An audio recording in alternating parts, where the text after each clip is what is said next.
नमस्कार, आपण पाहताय न्यूज 18 लोकमतवर बेधडक आपल्या सगळ्यांचं स्वागत। एक डाव पवारांचा एक डाव अनेकांना अनेक विचार करायला लावतो आणि तसाच हा डाव शरद पवार यांनी टाकलाय। राष्ट्रवादी काँग्रेसचे सर्वेसर्वा अध्यक्ष शरद पवार यांनी नाही म्हणता म्हणता पुन्हा एकदा निवडणुकीच्या मैदानात उतरण्याचा निर्णय घेतलाय।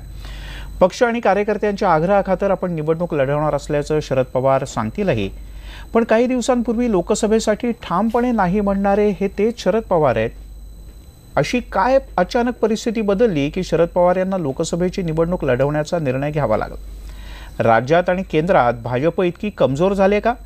राज्यात राष्ट्रवादी आणि विरोधकांमध्ये सुरू असलेले जागांचे वाद संपवण्यासाठी निवडणुकीच्या रिंगणात उतरणं हा एक महत्त्वाचा पर्याय शरद पवार यांना वाटला का पक्षामध्ये नवसंजीवनी आणण्याचं आव्हान त्यांच्या समोर आहे?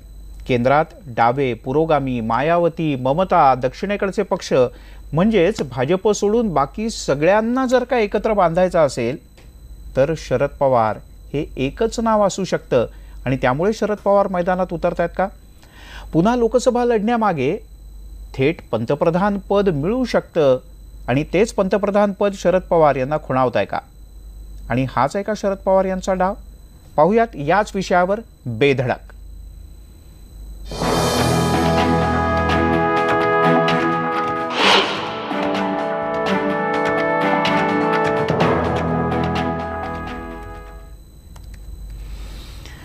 आणि याच विषयावर बातचीत करण्यासाठी आपल्यासोबत आहेत ज्येष्ठ पत्रकार सुनील तांबे। यासोबतच आपल्यासोबत आणखी दोन महत्त्वाचे व्यक्ती आहेत। एक माधव भंडारी, भाजपचे मुख्य प्रवक्ते, आणि सांगलीहून आपल्यासोबत या चर्चेत सहभागी होत आहेत राजकीय विश्लेषक आणि शरद पवार यांचं गेल्या अनेक दशकांचं राजकारण ज्यांनी जवळनं पाहिलंय ते संजय भोकरे। आपल्या सगळ्यांचं स्वागत। सगळ्यात सुरुवातीला आपण माधव भंडारी यांच्यापासून सुरुवात करूयात। भंडारी सर, शरद पवार हे थेट पुन्हा एकदा लोकसभा निवडणुकांच्या रणधुमाळीत मैदानात उतरतायत उमेदवार म्हणून माढ्यातून। आपण कसं पाहताय याकडे? आव्हान वाटतंय का हे स्वाभाविक वाटतंय तुम्हाला? हे आव्हानही नाही आणि स्वाभाविकही नाही। राष्ट्रवादी काँग्रेसची आणि काँग्रेसची महाराष्ट्रातली जी सध्याची परिस्थिती आहे त्याच्यावरचं हे विदारक भाष्य आहे आणि याच्यामध्ये अनेक कंगोरे याला जोडलेले आहेत। म्हणजे आपण आता या कार्यक्रमाचं प्रास्ताविक करण्यापूर्वी जे बातमीपत्र दिलं त्याच्यामध्ये पवार साहेबांच्या उमेदवारीवरती शिक्कामोर्तब झाल्याच्या बैठकीची जी बातमी आपण दिलीत त्याच्यात आपण असा उल्लेख केला की या बैठकीला राहुल गांधी उपस्थित होते। हे ऐकताना माझ्या हे आठवण झाली की पवार साहेबांनी काही वर्षापूर्वीच, फार दिवस नाही झाले, 3-4 वर्षापूर्वीच जाहीरपणे असं सांगितलं होतं की राहुल गांधी यांच्या नेतृत्वाखाली मला काम करता येणार नाही। अर्थात हेच पवार साहेब सोनिया गांधींच्या विदेशी नागरिकत्वाचा मुद्दा उपस्थित करून काँग्रेसमधून बाहेर पडले होते, स्वतःची वेगळी काँग्रेस स्थापन केली आणि नंतर त्याच सोनिया गांधींच्या नेतृत्वाखाली 10 वर्ष त्यांनी मंत्री म्हणून काम केलं। हा जरी इतिहास असला तरी ते मंत्री म्हणून काम करत असतानाच त्यांनी हेही सांगितलं होतं की राहुल गांधींच्या नेतृत्वाखाली काही मला काम करता येणार नाही। पण आज आपल्या उमेदवारीचा निर्णय करण्यासाठी त्यांना राहुल गांधींची गरज वाटली। त्याच्यामुळे ही सगळी अगतिकता जी आहे, सर्व प्रकारची अगतिकता याच्यामध्ये आहे। एक तर पक्षाची अगतिकता, स्वतःची अगतिकता, आणि या अगतिकतेपायी घेतलेला हा निर्णय आहे, एवढाच या निर्णयाकडे मी बघतो। सुनील तांबे सर, कसं पाहताय तुम्ही याकडे? तुम्हालाही असं वाटतंय की म्हणजे थोडेसे हतबल आहेत आता पक्षात नवसंजीवनी आणण्याची एकमेव जादू कोण करू शकतं तर शरद पवार करू शकतात? आता आपल्याला आकडे बघूया नीट। 2009 साली शरद पवार या मतदारसंघातनं त्यांनी लोकसभेची निवडणूक लढवलेली होती। त्यांना जवळपास 50, 51 का 52 अशी काहीतरी टक्के मतं मिळाली होती। एकूण मतांची संख्या काहीतरी 5-5.5 लाख होती। त्यानंतर 2014ला ती सीट आहे ही एनसीपीकडेच राहिली, परंतु मार्जिन जे आहे म्हणजे विजयसिंह मोहिते पाटील सध्याचे जे खासदार आहेत त्यांचा विजय केवळ 25,000 मतांनी झाला आहे। हा मोठा फरक आहे। म्हणजे मला इथे दिसतं की आता म्हणजे मोहिते पाटील पुन्हा येतील किंवा नाही हा नंतरचा विषय, म्हणजे त्याहीपेक्षा या इथे आपल्याला असं दिसतंय की 2009 नंतर 2014 पर्यंत हे मताधिक्य म्हणजे एनसीपीचं मताधिक्य मोठ्या प्रमाणावरती घसरलेलं आहे। एक. दुसरी गोष्ट अशी की ही गोष्ट खरी आहे की आत्ता शरद पवार खासदार आहेत पण राज्यसभेचे आहेत. त्यामुळे तुम्ही जे प्रास्ताविकात सगळं म्हटलं त्याच्याप्रमाणे मला असं वाटतं म्हणजे हे सगळं करायला ते दिल्लीत आहेतच, त्याची काही अडचण नाही आहे. मुद्दा असा की ते लोकसभेची निवडणूक का लढवत आहेत, तर त्याचा एक उद्देश असा आहे असावा म्हणजे अर्थातच, कारण आपण हे सगळेच याचं म्हणतोय, परंतु याच्यामध्ये मला हा तर्क एवढ्यासाठीच ते आकडेवारी बघितल्यानंतर दिसतंय असं की आज भाजपची जी काही याच्यातली स्थिती आहे महाराष्ट्रामध्ये, त्यांना किती 26च्या आसपास काहीतरी जागा आहेत. भंडारी सर मला करेक्ट करतील हवं म्हणजे चुकलो असेल तर, पण मी काय आता हे नाही घेऊन बसलो आकडेवारी. आणि शिवसेनेच्या, त्यामुळे आता शरद पवारांपुढचं सगळ्यात महत्त्वाचं उद्दिष्ट असं आहे की भाजपच्या सीट आपल्याला कमी कशा करता येतील. आणि याच्यासाठी हे म्हणजे ते जे काही त्यांनी जो सगळा हा पसारा किंवा ज्याला असं म्हणतात व्यूहरचना आखलेली आहे, ही आखलेली आहे ती एवढ्यासाठीच आहे की कोणत्याही परिस्थितीत भाजपच्या सीट कमी करणं हे एकमेव उद्दिष्ट आता शरद पवार आणि काँग्रेस यांच्या पुढे दिसतंय. म्हणजे हे तर, आणि यासाठी आपणच निवडणुकीच्या रणांगणात उतरलेलो आहोत असं म्हटल्यानंतर जी एक NCPच्याच नाही तर काँग्रेसच्या कार्यकर्त्यांमध्ये पण जो उत्साह संचारेल आणि त्याचा उपयोग जो आहे हा निवडणुकीमध्ये होईल आणि जेणेकरून भाजपच्या जागांची जी संख्या आहे ती मोठ्या प्रमाणावर कमी व्हावी.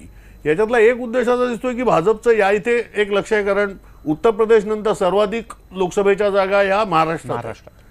त्यामुळे अर्थातच उत्तर प्रदेश नंतर भाजपच्या दृष्टीने हा एक महत्त्वाचं राज्य आहे की जिकडे आणि त्यांचं सरकार आहे आत्ता, आणि त्यामुळे ही जी त्यांची जी टॅली आहे 26ची ती त्यांना वाढवण्याची अर्थातच त्यांचा प्रयत्न असणार. तर याला समजा शह द्यायचा असेल तर इथे काँग्रेस आणि NCP यांच्यामध्ये मनोमिलन झालेलं आहे आणि ते एकजूट करून निवडणूक लढवत आहेत. हे समजा हा मेसेज किंवा हा संदेश कार्यकर्त्यांपर्यंत पोहोचवणं, आणि तो फक्त स्वतःच्या पक्षाचाच नाही तर मित्रपक्षांच्याही, हा त्याच्या मागचा उद्देश असावा असं एकंदर ज्या काही बातम्या आल्यात. म्हणजे विजयसिंह मोहिते पाटलांनीच त्यांना विनंती केली, त्याच्यामध्ये त्यांनी असं म्हटलं, म्हणजे 2-3 दिवसापूर्वीच त्यांनी अशी एक हिंट दिलेली होती की मी निवडणूक लढवावी असं मागणी आलेली आहे, पक्ष त्यावर निर्णय घेईल, आणि आता ती जवळपास तो निर्णय घेतलाय असं आपण म्हणू शकतो. म्हणजे भंडारी सरांना काहीतरी बोलायचं आहे, ते फार बारकाईनं ऐकत होते. भंडारी सर, असं आहे की भाजपच्या जागा कमी करायच्या अशी व्यूहरचना जर असेल तर भाजपने जिंकलेल्या जागेवरती पवार साहेबांनी उभं राहण्याचा निर्णय घेतला असता तर आपण ही व्यूहरचना आहे असं म्हणून समजू शकलो असतो. पण मुळात राष्ट्रवादी काँग्रेसची असलेली आणि राष्ट्रवादी काँग्रेसचा बालेकिल्ला असलेली जागा लढवण्याचा निर्णय ते घेत आहेत. म्हणजे आपली जागा सुद्धा आपण राखू शकणार नाही हा विश्वास असल्यामुळे त्यांना हा निर्णय घ्यावा लागला. मी अगतिकता म्हणाल ती हीच अगतिकता. आणि एका बाजूला जे सांगितलं जातंय की देशामध्ये महाराष्ट्रामध्ये भाजपच्या विरोधामध्ये वातावरण आहे, विरोधाची लाट आहे, भाजपचा पूर्ण पराभव होणार आहे, अशा परिस्थितीमध्ये जर हा निर्णय घ्यावा लागत असेल तर ही राजकीय अगतिकता कोणत्या थराची आहे हे आपल्या लक्षात येईल. तुम्हाला असं वाटतं तांबे सर की असं खरंच आहे की म्हणजे काही प्रमाणात तथ्य आहे ना, माधव भंडारी म्हणाले त्याच्यात की त्या अर्थानं भाजपला खुलं आव्हान द्यायचं असेल तर एखाद्या वेगळ्या जागेचा विचार केला असता. ही एक गमतीदार गोष्ट आहे. म्हणजे भंडारी सरांचं बरोबर आहे, ते भाजपचे, त्यामुळे ते नेहमीच हा मुद्दा म्हणजे मांडणार, याबद्दल काहीच वाद नाही. मुद्दा राजकारणामध्ये असा असतो की केव्हाही कोणीही माणूस दुसऱ्याच्या मतदारसंघावरती अतिक्रमण करत नसतो. म्हणजे कसं आहे की म्हणजे पहिला शरद पवारांचा जो ज्याला आपण होम कॉन्स्टिट्युन्सी म्हणतो किंवा स्वतःचा मतदारसंघ म्हणतो तो बारामती मतदारसंघ आहे. तो त्यांची होम कॉन्स्टिट्युन्सी आहे. शरद पवारांनी प्रत्येक निवडणूक तिकडनंच लढवली. शरद पवारांचा सगळा निवडणुकीचा इतिहास बघितला तर शरद पवारांनी कधीही म्हणजे जेव्हा भाजप अगदी नगण्य स्थानावर होतं तेव्हा सुद्धा दुसरीकडनं कधी लढवलेली नाही. त्यांनी सतत बारामती लोकसभा मतदारसंघातच निवडणूक लढवली. त्यानंतर जेव्हा ते चौथ्यांदा शेवटला मुख्यमंत्री झाले त्यावेळेला त्यांनी विधान परिषदेवर ते आलेले. त्यानंतर ते म्हणजे जेव्हा सेना भाजप युतीचं सरकार होतं तेव्हा ते विधान परिषदेत विरोधी पक्ष नेता होते. ते कधी दुसऱ्याच्या मतदारसंघावरती दावा करत नाहीत. भंडारींच्या म्हणण्यात तसं तुम्हाला तथ्य वाटत नाही. आपल्यासोबत संजय भोकरे आहेत. संजय भोकरे यांचा खूप जुनी मैत्री आहे शरद पवारांची आणि त्यांनी पुलोतपासनंचं सगळं राजकारण शरद पवार यांचं बघितलंय. संजयजी, तुम्ही कसं पाहताय या शरद पवार यांच्या निर्णयाकडे? आता मुळात तुम्ही पुलोतपासनं म्हटला ते खरंच आहे. पुलोतपासनं मग काँग्रेस आहे, नंतर काँग्रेस, परत राष्ट्रवादी काँग्रेस. आज मला एवढंच सांगायलंय, पवार साहेबांच्या बाबतीत बोलायचं झालं तर जसं राजकारणात सत्याला महत्व नसतं पण मुत्सद्दीगिरीला महत्व असतं. हे पवार साहेबांनी आज तागायत दाखवली. बघा तुम्ही, आता सुद्धा परिस्थिती अशी आहे, माढामधलं का निवडलं असेल त्याचं कारण असं आहे, तिथली गटबाजी. म्हणजे जसं पवार साहेबांनी प्रस्थापितांचंच राजकारण केलं हे सत्य आहे. म्हणजे जसं तुम्ही इकडे एक हाती सत्ता ममता बॅनर्जींनी घेतली, जयललितांनी घेतली, अखिलेशनी घेतली, पण पवार साहेब घेऊ शकले. प्रस्थापितांचं राजकारण त्यांनी केलं. पण आता माढ्यातला हा जो विषय हा फार महत्वाचा आहे. आता माधव भंडारी म्हटले आगतिकता, ते आगतिकता आहे का आणि काय आहे, पण एक नक्की आहे की तिथली गटबाजी ती थांबणार नाही पवार साहेब उभारल्याशिवाय, हे नक्की आहे. कारण बबनराव शिंदे असतील, विजयदादा असतील, ही गटबाजी बघितली तर पवार साहेबांनी उभारल्याशिवाय गटबाजी थांबणार, ही खरी परिस्थिती आहे. त्यामुळे शरद पवारांना हा निर्णय घ्यायचा. पण संजय भोकरेजी, तुम्ही शरद पवारांना इतके वर्ष ओळखताय, तुम्ही त्यांच्यासोबत काही काळ एकत्र कामही केलंय. मला सांगा, फक्त एका जागेचा विचार करून शरद पवार एवढी गणितं मांडतील, याच्यावर विश्वास कसा ठेवायचा? अर्थ पवारांना सुद्धा उभा करायचं. राष्ट्रवादीच्या सीटा जास्तीत जास्त याव्यात. पश्चिम महाराष्ट्र, उत्तर महाराष्ट्र, कोकण, हेच भाग. आता मुंबई घ्या, विदर्भ घ्या, इथं राष्ट्रवादीत काय. पवार साहेबांना जास्तीत जास्त 15 सीटा 12 सीटा कशा येतील आणि पंतप्रधानाचा क्लेम कसा करता येईल, ह्याच्यासाठी सीटा पाहिजेत का नकोत आपल्याला जास्त. ह्याच्यासाठी आपल्या घरचीच 3 आली ना. सुप्रियाताई आल्या, पार्थ पवार आले, स्वतः निवडून इथंच 3 सीटा आल्या. मग कोल्हापूरला महाडिक असतील, उदयनराजे असतील, असं त्यांचं लक्ष ते आहे. आणि ह्या गटबाजीत जर का आपली आणि एखादी सीट जरी गेली तरी ते फार महत्वाचं आहे. शरद पवारने हा विचार केला आणि स्वतःच नाहीतर जनतेतनं मी निवडणूक लढवणार नाही हे जाहीर केलं, पण सत्याला महत्व कुठं आहे. आता वसंतराव दादांच्या काळात सुद्धा वसंतदादांनी सुद्धा संन्यास घेतलाच की राजसन्यास, परंतु माझं घर जळतंय म्हटलं परत आलेच ते. तसं पवार साहेबांनी सुद्धा सत्य बोलत, त्यांच्या सत्याबद्दल सगळ्यांना माहिती आहे, परंतु हे मध्यंतगिरी आहे. बरं, पण संजय भोकरेजी, तुम्हाला असं वाटतं की शरद पवार यांनी माढ्यातून निवडणूक लढवल्यानंतर आजूबाजूच्या 4-5 जागांवर किंवा प्रामुख्यानं पश्चिम महाराष्ट्रातल्या सगळ्या बेल्टवर एवढा मोठा प्रभाव पडेल, पक्षाचे कार्यकर्ते इतके नेटाने कामाला लागतील की खरंच 2-4चं मिळून 10-12चं टार्गेट गाठता येईल एकट्या राष्ट्रवादीला? नाही, मुळात असं झालेलं आहे. आज मोदी लाट हा जो प्रकार होता तो आत्ता नाहीये, ही खरी फॅक्ट आहे. आज धनगरांचं आरक्षण द्यायचा जो विषय होता तो अजून तसाच आहे, प्रलंबित आहे. अशा वेळेला शरद पवार ही जातीची समीकरणं घालण्यात PhDच आहेत हो. ते काही नाकारता देणार नाही. शरद पवार स्वतः उभारत आहेत आणि आता वंचित बहुजन आघाडीचे काय होत तो एक विषय आहे. तांबे सर, ह्याला तुम्हाला काही जोडायचं? म्हणजे त्यांनी वेगळ्या अर्थानं, वेगळ्या चष्म्यातनं एक वास्तव सांगितलं, शरद पवार माढ्यातनंच का उभे राहतात. आता हे त्यांचं म्हणजे मला काय त्यांना चॅलेंज नाही करायचं दिसतंय का आपल्याला? हे ते म्हणतात ते खरं आहे की बबनराव शिंदे आणि विजयसिंह मोहिते पाटील या 2 गटातनं विस्तव जात नाही आहे. बरं, आपल्या सगळ्यांनाच हे माहिती आहे की सोलापूर जिल्हा, त्यातही हा विशेषतः म्हणजे बारामती लोकसभा मतदारसंघ असेल आणि माढा असेल, दोन्हीकडे धनगर समाज जो आहे हा मोठ्या प्रमाणावर आहे. हा धनगर समाज नाराज आहे. म्हणजे तो एकदम काँग्रेसवरतीही होता आणि सध्या तो भाजपवरतीही नाराज आहे. याचं कारणच असं की भाजपवाले म्हणजे भाजपने त्यांना जे आश्वासन दिलेलं होतं ते पूर्ण केलेलं नाही म्हणून हे सगळं आहे. परंतु मला असं वाटतं की म्हणजे हे ते म्हणतात ते चूक नाहीच आहे, ते खरंच आहे. परंतु आता उद्दिष्ट आहे की भाजपच्या जागा कमी कशा करायच्या आणि याच्यासाठी त्यांना कार्यकर्त्यांना समजा हे करायचं असेल, तुम्ही जो शब्द वापरला नवसंजीवनी द्यायची असेल तर ती आत्ता गरजेची आहे आणि त्यामुळे पवारसाहेब लढवत असतात. भांडारी सर, तुम्हाला बहुधा सुनील तांब्यांचं म्हणणं पूर्ण पटत नाहीये, पण तुम्हाला भोकरे सरांचं म्हणणं पूर्ण पटलंय. हा, भोकरे साहेबांच्या म्हणण्यामधला त्यांनी स्पष्ट न केलेला अर्थ मी सांगतो आपल्याला. पवार साहेब माढा लढवायला उत्सुक आहे, त्याचं कारण असं आहे की 2014च्या निवडणुकीत राष्ट्रवादीने 4च जागा जिंकल्या आणि त्या बारामती, माढा, सातारा आणि कोल्हापूर. बरोबर. आत्ताची परिस्थिती अशी आहे, मी या सगळ्या पट्ट्यात वावरतो, माझा सुद्धा खेडोपाडी संपर्क आहे, संबंध आहे. आत्ता या 4 जागा राखण्याची राष्ट्रवादी काँग्रेसची परिस्थिती नाही, हे राजकीय वास्तव आहे. आणि या 4 जागांपैकी साताऱ्याच्या जागेचं ते महाराज काय करतील हे कोणी सांगू शकत नाही. माढ्याच्या जागेवरती तांबेसाहेब म्हणालेच की 25,000वरती मताधिक्य आलं आणि आता माढ्याची जागा ही असुरक्षित आहे हे स्पष्ट झालं. आणि सातारा माढ्याच्या राजकारणाचा परिणाम बारामतीवरती सुद्धा होतो. बारामती सुद्धा जेवढी वाटते तेवढी सुरक्षित जागा राष्ट्रवादी काँग्रेससाठी आज नाही.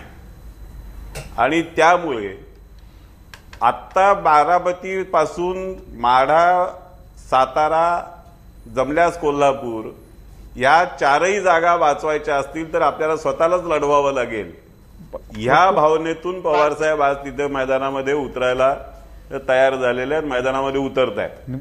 परंतु मी म्हणालो तसं तांबेसाहेबांना जे वाटतंय, तांबेसाहेब मी विरोधक म्हणून सुद्धा नाही सांगत, मी सुद्धा 1978 पासून पुलोलेच्या राजकारणापासून महाराष्ट्रातल्या राजकारणाचा एक प्रेक्षक, निरीक्षक, कार्यकर्ता म्हणून सहभागी आहे.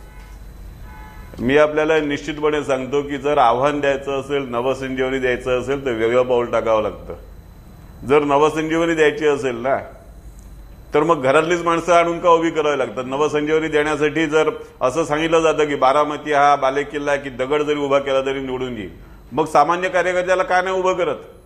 जो जनसामान्यामध्ये तळागाळातल्या माणसामध्ये काम करणारा सामान्य कार्यकर्ता आहे त्याला उभं करून जर निवडून आणलं तर कार्यकर्त्यांमध्ये चैतन्य निर्माण होणार आहे. भांडारी सर, पण प्रत्येक जागेवरती मी स्वतः, माझी मुलगी, माझा नातू, माझा पुतण्या, माझा आणखीन कोणीतरी भाचा हे उभं करायचं आणि सगळ्यांना सरंजामदारी पद्धतीने आपल्या कार्यकर्त्यांना आपल्या वेठीला धरायचं, हे राजकारणात या सगळ्यामध्ये आहे.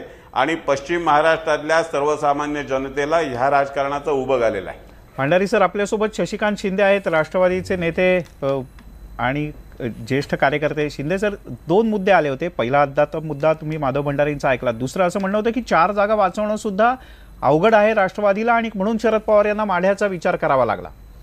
नाही, पहिला मुद्दा म्हणजे भंडारी साहेबांनी, त्याचबरोबर अमित शहा असतील किंवा देवेंद्र फडणवीस असतील, ते एवढे याच्यामध्ये आहेत की मागच्या वेळा मोदी लाट होती, आत्ताच्या घडीला जे वक्तृत्व त्यांचं गेल्या काही दिवसापासून मी पाहतोय, ओव्हर कॉन्फिडन्स आणि एवढा न्यूनगंड आत्मविश्वास मी पहिला प्रथम राजकारणी मंडळीला पाहिलेला आहे. म्हणजे लोकसभेच्या भाषणाच्या समारोपाच्याच निमित्ताने देशाचे पंतप्रधान ज्या पद्धतीने बोलले, खरं म्हटलं तर केलेल्या कार्याचा आढावा घेत त्यांनी त्या ठिकाणी साथ घातली पाहिजे होती. त्याच्याऐवजी त्यांनी ज्या प्रकारे भाषा वापरली ते ह्यांच्या तोंडून येते, त्यामुळे त्यांच्याकडून काही वेगळी अपेक्षा नाही. अजूनही असेच गर्वात राहून दे. 2019ची निवडणूक होईल त्यावेळेस चित्र दिसून येईल. आपण जे म्हणाला की भंडारी साहेब जे म्हणतायत, कारण भंडारी साहेबांच्या बोलण्यावर माझा एवढाच आक्षेप आहे. भंडारी साहेब, 4 जागा असत्या तर अमित शहाने रविवारी देशाचे पंतप्रधान म्हणून शरद पवार होतील असं वक्तृत्व केलं नसतं. आणि काल मुख्यमंत्र्यांनी ज्यावेळेला वक्तृत्व केलं की काही लोक 2 आकडी संख्या नसताना सुद्धा देशाचे स्वप्न पंतप्रधानांचे पाहतात, तुम्ही ज्यावेळेला त्यांचा नावाचा उल्लेख करायला लागला पंतप्रधानाच्या रेस्टॉरंट, महाराष्ट्राचा अभिमान आहे. आणि विशेषतः ज्यावेळेला शरद पवार दिल्लीतल्या राजकारणामध्ये काय करताय ह्याचं सूत्र दिसल्यानंतर मी तुम्हाला खात्री देतो, आम्ही 2 आकडी असलेली संख्यासुद्धा पार करू, बारामती जिंकू, म्हाडा जिंकू, सातारा जिंकू, कोल्हापूर सगळे जिंकू. पण एक तुम्हाला सांगतो, जर तुम्हाला एवढा आत्मविश्वास असेल होता तर आजही तुम्ही शिवसेनेच्या नागदुऱ्या काढायच्या भानगडीत पडला नसता. आज तुम्ही शिवसेनेच्या नागदुऱ्या भानगडीत पडता, याचा अर्थ असा आहे की राज्याचा पोल तुम्हाला कळलेला आहे. तुम्ही लिहून ठेवा, यावेळेला महाराष्ट्रामध्ये या असलेला भाजप शिवसेनेचा सुपडा साफ झाल्याशिवाय राहणार नाही.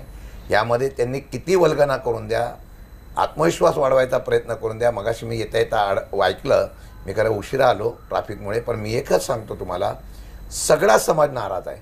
शेतकरी, धनगर समाज, सगळे समाज इतके नाराज आहे की येत्या निवडणुकीला त्याचं चित्र त्यांना निश्चितपणे पाहायला मिळेल. भंडारी सर, शिंदे साहेब जे म्हणतायत त्यांना त्यांच्या पक्षाची भूमिका मांडावी लागेल, त्यासाठी त्यांना म्हणावं लागेल. पण शिंदेसाहेब, मी आपल्याला एकच सांगतो की आम्ही कुठल्याही अति आत्मविश्वासामध्ये नाही, आम्ही कुठल्याही अहंगंडामध्ये नाही. आम्हाला जमिनीवरची परिस्थिती ज्यांच्या घरावर तुम्ही कमळ लावा लावताय, त्यांच्या घरावर झेंडे लावा लावताय, त्यांच्या लोकांचं म्हणणं आहे आमच्या जबरदस्ती घरावर कमळ लावताय. आम्ही योग्य पद्धतीने व्यूहरचना करतो आहोत. आणि मी आपल्याला, आपण मगाशी नव्हतात म्हणून मी आपल्याला परत आठवण करून देतो की पवार साहेबांना माढा लोकसभा लढवण्याची गरज एकाच कारणामुळे वाटते की आपल्या असलेल्या 4 जागांपैकी एक जागा जायची नसेल, जाऊ द्यायची नसेल, तर स्वतःला पणाला लावल्याशिवाय पर्याय नाही. दुसरं कुणाला उभं करायचं नाही. शिंदे साहेब आपण उभे राहायचं होतं, काय अडचण होती? आम्हाला पण पवार साहेबांना स्वतःला उभं राहावं लागतं, याचं कारणच ते आहे. आमची अडचण एवढीच आहे की तुमच्या कार्यकर्त्याला पक्षात न्याय मिळत नाही. तुम्ही पवार साहेबांना इतरांना उभं करून निवडून आणण्याचा विश्वास राहिलेला नाही. आपण दुसऱ्या माणसाला निवडून आणू शकतो हा विश्वास पवार साहेबांना राहिलेला नाही. म्हणून पवार साहेब स्वतःला पणाला लावतात, हे लक्षात घ्या. ही अगतिकता आहे. मी आपल्याला सांगू इच्छितो, भंडारी साहेब जे सांगतात, मी पक्षाच्या बोर्डामध्ये आहे. पवार साहेबांनी असं कुठेही म्हणाले नाही की मी उभा राहणार आहे.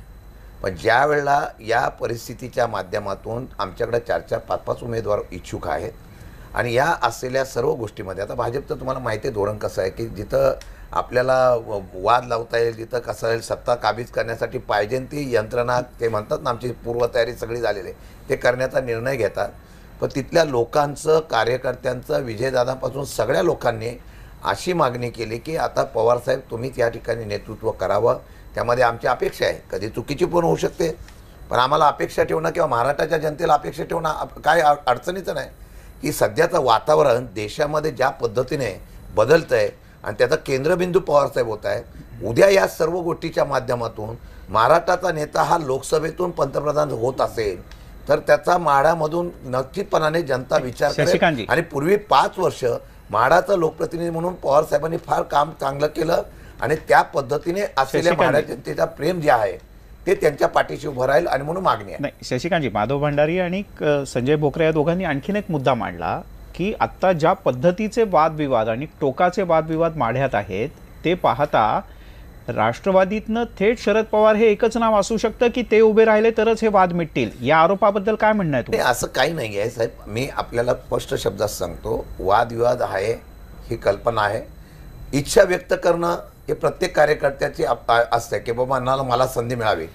या कार्यकर्ते जास्त आहेत, नेते जास्त आहेत आणि त्या पक्ष मजबूत आहे, त्यामुळे तिथं मागणी होते. 100% ती सीट निवडून येणार म्हणूनच मागणी होते. मागणी केली म्हणून या ठिकाणी मग वाद आहे म्हणून पर्याय काढला पवारसाहेबांचा अजिबात नाही. मी आपल्याला सांगतो की शरद पवारसाहेब जो निर्णय घेतील तो सगळ्यांना मान्य असतो. तो सातारचा असो, कोल्हापूरचा असो किंवा माढाचा असो किंवा बारामतीचा असो. बरं, संजय बोकरे, दुसऱ्या फळीमध्ये हो आज भांडणं आहेत की नाहीत हे शिंदे साहेबांनी सांगावं. आज उद्धव ठाकरेंनी बाळासाहेबांच्या नंतर 63 आमदार निवडून आणले. आज पवार साहेब आज स्वतः निवडणूक लढायची पाळी इथे त्यांना. याचा अर्थ असा आहे की खालची दुसरी फळी जी सक्षम पाहिजे राष्ट्रवादी मधली ती नाही आहे. 100% सक्षम आहे साहेब, 100% सक्षम आहे. आपल्याला म्हणून मी सांगतो की काही नाही आहे. आज मी सांगतो त्या ठिकाणी सुद्धा विजयदादा होते, प्रभाकर देशमुख होते, त्याचबरोबर संजीवराजे नाईक निंबाळकर होते, रामराजे होते. अनेक नावं अशी आहेत की ती तिथं सक्षमतेने दुसरी फळी तयार आहे. आम्ही ऐकतोय सुप्रिया सुळे आणि अजितदादा यांच्यामध्ये सुद्धा सुप्त संघर्ष चालू आहे. हे आता तुम्हाला कोणी सांगितलं? आता नवीन सुप्रियाताईंनी आणि अजितदादांनी 10 वेळा सांगितलं. सुप्रियाताई बोलले की मी दिल्लीच्या राजकारणामध्ये आहे, अजितदादा बोलले मी राज्याच्या राजकारणामध्ये आहे. आता हे नवीन शोध कोणी लावला मला कळत नाही. आता मला एवढं सांगावं लागतं की हा वाद लावू नका. आता जो आहे पक्ष आमचा मजबूत आहे आणि पवार साहेब आमचे सुप्रीमो आहेत. पवार साहेब प्रमुख नेते आहेत. ते जो निर्णय घेतात तो सगळ्यांना मान्य असतो, त्यामध्ये कुठला दुमत नसतो. आणि वाद आहे हा विषय काल्पनिक आहे, त्याच्यामध्ये काही तथ्य नाही आहे. बरं, आपण संजयजी मी परत येतो. काँग्रेस पक्ष होता, काँग्रेस एस पक्ष हा सुद्धा काँग्रेसमध्ये विलीन केला गेला. त्यावेळेला सुद्धा अशीच परिस्थिती होती आणि आता सुद्धा राष्ट्रवादी काँग्रेसमध्ये विलीन होणार. सुप्रियाताईंना मुख्यमंत्री पदाचे उमेदवार काँग्रेसचे म्हणून जाहीर करा अशा पद्धतीच्या चर्चा दिल्लीत झाल्या. हे होत होतं राजकीय. कोणी सांगितलं आपल्याला हे असं असतं? तर मला सांगा पवार साहेबांना मागच्या वेळेला केंद्रामध्ये संधी मिळत होती. पवार साहेबांनी ती केंद्रातली संधी नाकारली, कारण त्यांची जी भूमिका होती ती शाहू फुले आंबेडकरांचा आणि चव्हाण साहेबांच्या विचाराची होती. आपल्याला असं कोणी सांगितलं की आता सुप्रियाताई मुख्यमंत्री होणार आणि असं होणार? सुप्रियाताईंनी स्वतः स्पष्टीकरण केलं की मी केंद्रामध्ये आहे आणि केंद्रामध्ये मी चांगल्या पद्धतीने, आणि मी अभिमानाने सांगेन सुप्रियाताई बारामतीमध्ये माधव भंडारी म्हणाले काय असतं लाट असते. माधव भंडारी साहेब आज मी सांगेल खासदारामध्ये सगळ्यात जास्त फिरणाऱ्या, जास्त संपर्कातल्या आणि जास्त लोकांमध्ये काम करणाऱ्या कुठल्या असतील तर सुप्रियाताई आहेत. हे आपल्याला इनडायरेक्टली मान्य करावं लागेल. ठीक आहे संजयजी मी परत एकदा तुमच्याकडे येतो. संजयजी मी परत एकदा तुमच्याकडे येतो. एक छोटासा ब्रेक घेऊयात. पण तरी हा प्रश्न राहतोच की ज्यांना खरंच महाराष्ट्रातला जाणता राजा म्हटलं जातं, ज्यांचा अनुभव इतका प्रचंड आहे, जे 40 वर्षांपूर्वीच्या 50 वर्षांपूर्वीच्या कार्यकर्त्याला आजही नावानं ओळखतात, संबंधातल्या 4 गोष्टींची चौकशी करतात, दिल्लीत ज्यांचं ममता ऐकतात, त्याच्यानंतर दक्षिणेकडचे पक्ष ऐकतात, उत्तरेकडचे पक्ष ऐकतात, असे असलेले एकमेव शरद पवार की जे आता तिसरी, ज्याला कडबोळं म्हटलं जातं, अशा त्या सगळ्या सर्व पक्षांना एकत्र बांधण्याची ताकद फक्त पवारांमध्ये असं म्हटलं जातं. आणि मग दिल्लीत पंतप्रधान पदासारखं समोर काहीतरी असताना एका माढ्याच्या छोट्याशा जागेचा विचार करून शरद पवार हे सगळं गणित आखत असतील, याच्यावर खरंच विश्वास बसत नाही. तो डाव असा आहे की लोकसभेची निवडणूक शरद पवार लढवत आहेत आणि ती माढा मतदारसंघातून लढवत आहेत आणि अनेकांच्या भुया उंचावल्यात. काही जणांना स्वाभाविक वाटतं, काही जणांना असं वाटतं की काँग्रेस राष्ट्रवादीत नवसंजीवनी निर्माण करण्याकरता शरद पवारांनी हा निर्णय घेतला. पण इतक्या छोट्या गोष्टींचा एका मतदारसंघातले वाद मिटवण्याकरता म्हणून शरद पवार निर्णय घेतील, इतकं हे सगळं सोपं गणित आहे का? आपल्यासोबत सर्व मान्यवर आहेत. ब्रेकवर जाण्यापूर्वी म्हणजे संजय भोकरेंनाही बोलायचं होतं, माधव भंडारींनाही बोलायचं होतं. आधी भंडारी सरांकडे जाऊया. भंडारी सर, असं आहे की पवार साहेबांच्या सगळ्या आत्ताच्या राजकारणामधलं एक उद्दिष्ट पंतप्रधानपद मिळवणं हे असू शकतं आणि ते असलं तर त्याच्यात काही गैर असण्याचं कारण नाही, टीका करण्याचं एक कारण नाही. राजकारणामधल्या व्यक्तीला असं वाटलं तर ते स्वाभाविक आहे आणि पवार साहेबांसारख्यांना वाटलं तर ते तर 1991 मध्ये जेव्हा नरसिंहराव पंतप्रधान झाले तेव्हापासून या शर्यतीमध्ये आहेत. त्यामुळे त्यांना असं वाटलं आणि ही संधी आपण घ्यावी असं त्यांना वाटलं तरी त्याच्यामध्ये काही वावगं काही नाही. आणि त्याचबरोबर मी हेही मान्य करेन की जी काही तथाकथित भारतातल्या विरोधी पक्षांची आघाडी आहे, तिसरी कुठली आघाडी, ज्याला महागठबंधन म्हणू, तिसरी आघाडी म्हणू, जे काय असेल ती, त्या आघाडीमध्ये सगळ्यांना मान्य होऊ शकणारा चेहरा हा पवार साहेबांचाच असू शकतो, ही वस्तुस्थिती आहे.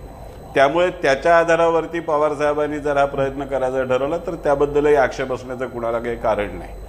पण इथे मुद्दा हा लक्षात घेतला पाहिजे की जर महाराष्ट्रामधून राष्ट्रवादी काँग्रेसच्या कार्यकर्त्यांना प्रेरणा द्यायची असेल, चैतन्य द्यायचं असेल, तर आपण स्वतः एका मतदारसंघात अडकून न पडता अख्खा महाराष्ट्र पिंजून काढणं, त्याच्यामध्ये तरुण कार्यकर्त्यांना, तळागाळातल्या कार्यकर्त्यांना उभं करणं, त्यांना पुढे आणणं आणि त्या माध्यमातून ते चैतन्य उभं करणं. पवार साहेब का राज्यसभेत आहेतच आणि उद्या जर संधी मिळाली तर ते कुणाचंही राजीनामा घेऊन लोकसभेत जाऊ शकतात, त्याला काही मोठी अडचण नाही आणि पवार साहेबांना हे सगळं माहिती आहे. पण हा चैतन्य आणण्याचा प्रयत्न नाहीये. मी परत सांगतो, हा आपला उरला सुरला जो पश्चिम महाराष्ट्राचा हा 4 मतदारसंघांचा गट आहे, गड नाही गट, तो गट सांभाळण्याची ही शेवटची धडपड आहे. हे यातलं वास्तव आहे आणि हे वास्तव नजरेआड करता येणार नाही. आणि कामाचं वगैरे आपण जे म्हणतो, पवार साहेबांनी खूप कामं केली आहेत, बारामतीचा विकास केला, सुप्रियाताई चांगल्या खासदार आहेत, हे जितकं खरं आहे तेवढंच बारामती तालुक्याचा जिराईत भाग आज कोणत्या परिस्थितीत आहे हेही वास्तवत आहे. ज्या सुप्रियाताई बारामती लोकसभा मतदारसंघाचं प्रतिनिधित्व वर्षानुवर्ष करतात, पवार साहेब करतात, पवार कुटुंबीय ज्या बारामती मतदारसंघाचं प्रतिनिधित्व करतात, त्या बारामती मतदारसंघातल्या अनेक खेड्यापाड्यांमध्ये आजही रस्ता पोचला नाही, आजही पिण्याचं पाणी नीट मिळत नाही.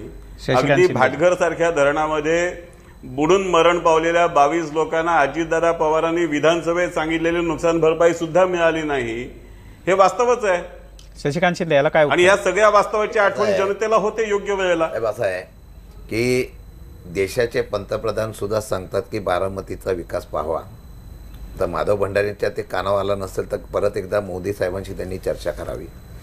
विकासाचा आयडॉल म्हणून या ठिकाणी बारामती म्हटली जाते ती अशीच नाही आहे. त्याला फार मोठे कार्य पवारसाहेब, अजितदादा, सुप्रियातांनी केलेलं आहे. मी त्यावर जात नाही.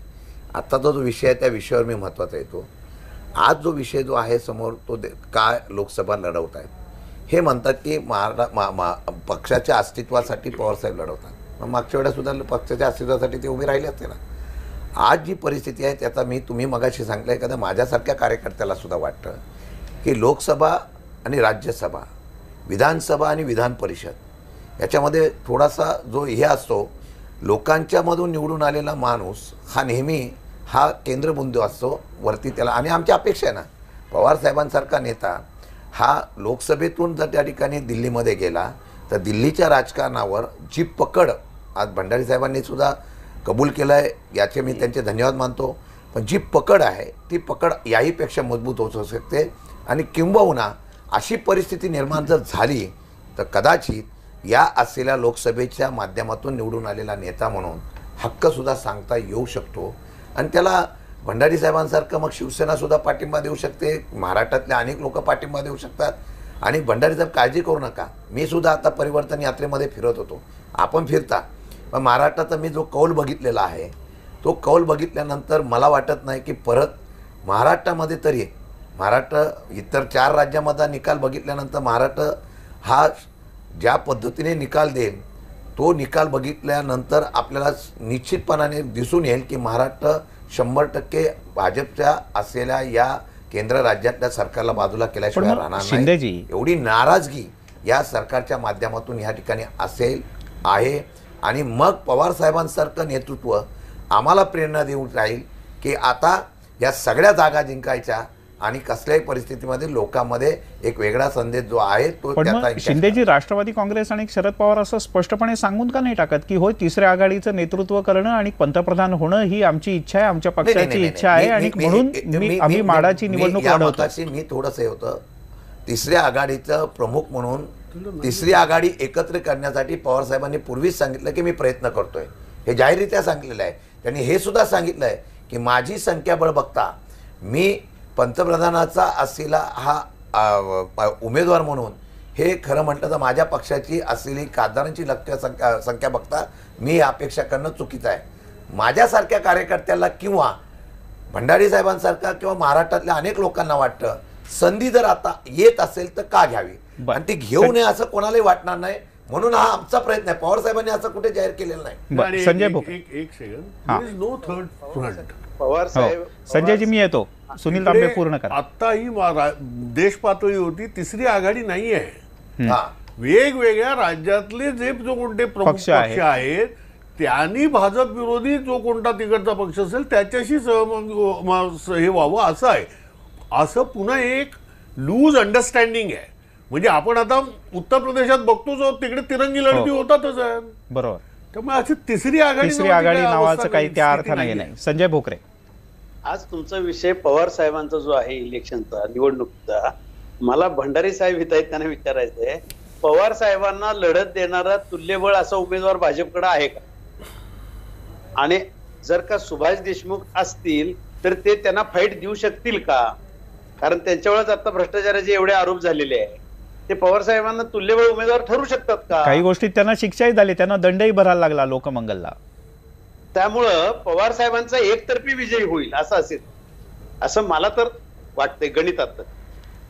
आणि त्यामुळं गटबाजी पण नको. नाही, ही शक्यता नाही. भारतीय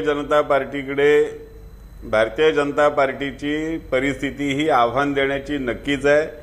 मागच्या वेळेला सुद्धा भंडारी सर असं तर नाही ना, सदाभाऊ खोतांसारखा चळवळीतला कार्यकर्ता उभे करून आम्ही राष्ट्रवादी काँग्रेसला मताधिक्य त्यांचं 25,000 खाली आणलं.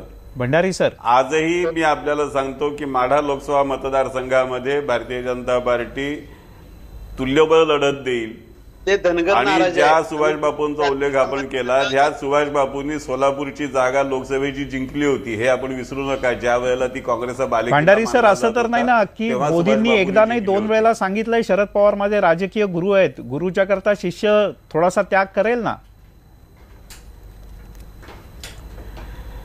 असं आपल्याला जरी वाटलं तरी भारतीय जनता पार्टी ही सर्व लढत आता बारामतीचं तुम्ही लोकसभा बाढाचं सोडा, बारामतीची मागच्या वेळीची लढत लक्षात घ्या.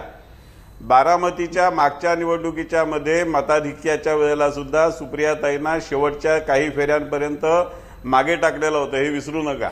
एक आहे, मला परत परत सांगावं लागतं, मागच्या वेळेला बोलतात त्यावेळेला मोदी लाट होती. आज ती परिस्थिती राहील नाही, हे वस्तुस्थिती आपल्याला कबूल करावं लागेल. आपण अजून त्याच्यातून बाहेर यावं अशी माझी विनंती आहे. बारामतीला शहरी भागामध्ये जो काही परिणाम झाला होता, आज मी सांगतो सुप्रियाताईंच्या माध्यमातून शहरी भागामध्ये पुण्यासारख्या वगैरे सगळीकडे ज्या प्रकारे संपर्क, ज्या पद्धतीने कामं केले आहेत, या बाबतीमध्ये मी खात्री देतो की सुप्रियाताई आणि पवारसाहेब आणि सगळे हे 100% विजय होतील. बालेकिल्ला राहील.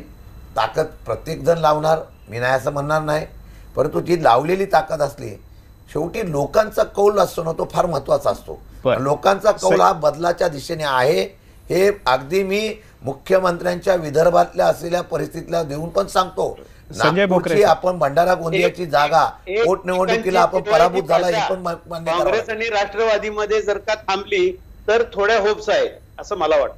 संजय भोकरेजी, तुम्ही मगाशी उल्लेख केला होता ज्याचं उत्तर शशिकांत शिंदेनी त्यावेळेला दिलं नाही. तुम्हाला पुन्हा तो प्रश्न विचारावा असं वाटतं, पण मला तो महत्त्वाचा वाटतो की बाळासाहेब ठाकरे नसताना सुद्धा उद्धव ठाकरे यांनी एक हाती एवढ्या मोठ्या प्रमाणात जागा निवडून आणल्या. आज शरद पवार थेट निवडणुकीच्या मैदानात न उतरता सगळ्या कार्यकर्त्यांना बरोबर घेऊन का अधिक जागा नाही निवडून आणू शकत, असा काहीतरी तुम्ही प्रश्न उपस्थित केला होता. हो, मला काय म्हणायचं होतं, आज मी उदाहरण सुद्धा दिलं, जयललितांचं दिलं, ममता बॅनर्जींचं दिलं, अखिलेशचं दिलं. का त्यांनी एक हाती सत्ता आणली, पण पवारसाहेब आणू का शकले नाही? तर रूटवर जमिनीवरचे कार्यकर्ते जे म्हणतात त्याच्यापेक्षा प्रस्थापितांचं राजकारण ते करत गेले, त्यामुळे एक हाती सत्ता आणू शकली नाही. परंतु या वेळेला वातावरण जर का भाजप मोदी लाट नाही, आज मोदी लाट नाही हे सत्यच आहे. आज रोजगार असेल, तुमचं धनगर समाज नाराज असेल, आरक्षणाचे मुद्दे असतील, सगळे विषय असतील, तर या याच्यात मोदी लाट नसताना पवार साहेबांनी आता हे मला सांगायचं हेच आहे, उद्धव 63 सीट आमदार निवडून आणू शकतो. हे दुसरी फळी, दुसऱ्या फळीतले मतभेद शरद पवार शशिकांत शिंदे नाही. एक मी तुम्हाला एवढंच सांगतो की पवार साहेबांनी ज्यावेळेला राष्ट्रवादी काँग्रेस पक्षाची स्थापना केली, तेव्हा कोणालाही वाटलं नव्हतं की पवार साहेब राष्ट्रवादी काँग्रेस पक्षाची स्थापना केल्यानंतर महाराष्ट्रामध्ये सत्तेवर जातील. त्यांनी ते करून दाखवलं. 15 वर्ष सत्ता पण घेऊन दाखवली. केंद्रामध्ये सुद्धा गेले. केंद्रामध्ये नव्हे तर देशाच्या अनेक राज्यामध्ये आपले प्रतिनिधी निवडून आणले, हे मान्य करावं लागेल. आजही तुम्हाला सांगतो की आजच्या परिस्थितीमध्ये आम्ही काही फार काँग्रेस असेल याच्यापेक्षा विरोधी पक्ष म्हणून या लाटेमध्ये सुद्धा आम्ही खासदार आणि आमदारांच्या संख्ये माध्यमातून जास्त होत होतो. उद्याच्या ह्याच्यामध्ये सुद्धा तुम्हाला सांगतो की पवार साहेब, आपण गटबाजीची काळजी करू नका. संजयजी, मी आपल्याला सांगतो, आम्ही 100% पवार साहेबांच्या माध्यमातून 100% महाराष्ट्रातली आणि देशातली सत्ता काबीज करू. बरं, ठीक आहे. अगदी शेवटचे 30 सेकंद सुनील तांबे सर. महाराष्ट्र आणि इतर राज्य याच्यात फरक आहे. महाराष्ट्रामध्ये एक हाती सत्ता शिवसेनेलाही कधी मिळाली नाही की भाजपलाही कधी मिळाली नाही. काँग्रेसला जी काही मिळाली ती एक वसंतराव नाईकांचा काळ वगळता त्याच्यानंतर एक हाती सत्ता कधीही नव्हती. याचं कारण महाराष्ट्र नावाचं मराठी भाषिकांचं एकमेव राज्य ही महाराष्ट्राची ओळख नाही, राजकीय ओळख नाही. कोकण, विदर्भ, मराठवाडा, पश्चिम महाराष्ट्र, खानदेश यांनी मिळून बनलेलं महाराष्ट्र राज्य आहे. ही वस्तुस्थिती सिंहासन या सिनेमातही आहे. इथे जे आत्ता बोलतायत म्हणजे मला आश्चर्य वाटतं. दुसरा एक मोठा मुद्दा असा आहे की ज्याला आत्ता भंडारी सर म्हणतात अगतिकता आहे. आत्ता आपण काय बघतोय, आपण आत्ता तुम्ही ज्या बातम्या दिल्यात त्याच्यामध्ये एक बातमी अशी होती की संघाचे प्रतिनिधी पातोश्रीवरती जात आहेत भाजप बरोबर, ते शिवसेनेबरोबर युतीचं हे करायला. हो ना, आत्ता दिलीच होती बातमी. ही समजा बातमी असेल तर अगतिकता कोणाच्या साईडला, कोणत्या बाजूला आहे? अगतिकता भाजप आणि सेनेची झालेली आहे, त्यातही भाजपची. सेनावाले म्हणजे आता उद्धव ठाकरेंनी सरळ सरळ आपले नरेंद्र मोदी यांच्यावरती निशाणा साधलेला आहे, राफेल प्रकरणावरनं साधलेला आहे. आज कॅगचा रिपोर्ट आलाय तरी सुद्धा त्यांनी साधलेला आहे. अशा परिस्थितीमध्ये म्हणजे भाजपच्या सर्वोच्च नेत्यावरती शरसंधान करणाऱ्या मित्रपक्षाला आपल्याला पुन्हा लोकसभेच्या निवडणुकीसाठी आपण त्यांना बरोबर घेऊया. ही अगतिकता कोणाची आहे? ही अगतिकता भाजपची आहे. या उलट तिकडे मात्र काँग्रेस आणि एनसीपी यांच्यामध्ये काहीच वाद झालेला नाहीये आता युतीच्या संबंधात. पण असं जरी असलं ना तांबे सर, तरी सुद्धा बाकीच्या पक्षांना बरोबर घेतानाची जी काही प्रमाणात तारेवरची कसरत काँग्रेस राष्ट्रवादीला करावी लागते ती तर निश्चितपणे आपल्याला दिसते.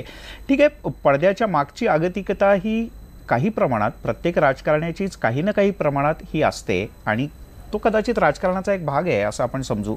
पण आत्ता तरी शरद पवार यांनी थेट आपले पत्ते उघड केले नसले तरी उद्देश मात्र हाच आहे की आगामी काळात भाजपच्या बद्दलची असलेली मोठी नाराजी जर का एनकॅश करायची असेल आणि लोकसभेत अधिक जागांपर्यंत जायचं असेल, सत्ता स्थापन करायची असेल तर लोकसभेतनंच निवडून आलं पाहिजे आणि म्हणून माढाचा विचार, स्थानिक गटबाजीला शांत करणं हाही विचार शरद पवार यांनी निश्चितपणे केला असेल. या डावाच्या बरोबरच अन्य ज्या काही गोष्टींचा विचार शरद पवार यांनी केला आहे पुढच्या काही दिवसात अधिक स्पष्टपणे कदाचित ते स्वतःच सगळ्यांसमोर मांडतील. तुर्तास या सर्व मान्यवरांनी वेळ दिला, या सगळ्यांचे मनापासून आभार. आज बेधडकमध्ये इथेच थांबूयात. पाहत राहा न्यूज 18 लोकमत.